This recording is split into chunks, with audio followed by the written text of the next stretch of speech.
ኮንቴንት ክሬተር እንዴት ገቢ ይፈጥራሉ? 19ኛ ቀን ኮንቴንት ክሬተር ቻሌንጅ ላይ እንገኛለን።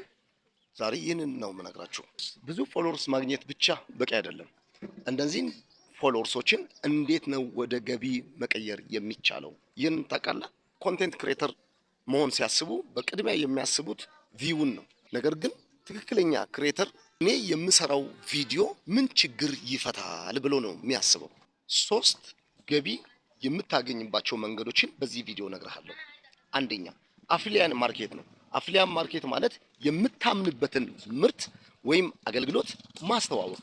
የራስህ ምርት ወይም አገልግሎት ሊሆን ይችላል፣ ኮርሶችን፣ ትምህርቶችን ሊሆን ይችላል፣ ዲጂታል ምርቶችን ማስተዋወቅ። ብራንድ ኮላቦሬሽን ከኩባንያዎች ጋር እርስ በርስ ትስስር በመፍጠር በጋራ መስራት። ገቢ የሚመጣው ፎሎወርስ ስለበዛ ሳይሆን እምነት ሲደመር ጥቅም። እነዚህ ናቸው የዛሬ ቻሌንጅ። እስኪ ኮሜንት ላይ ይህንን መልስ መልስልኝ። እኔ ኮንቴንት የምሰራው ዳሽ ገቢ ለማግኘት ነው። እጠብቃለሁ። ፌቨራይት አድርግ፣ አስቀምጥ፣ ሼር፣ ኮፒ ሊንክ፣ ሪፖስት ለወዳጆች አድርግ። ቪዲዮን ላይክ አድርገው።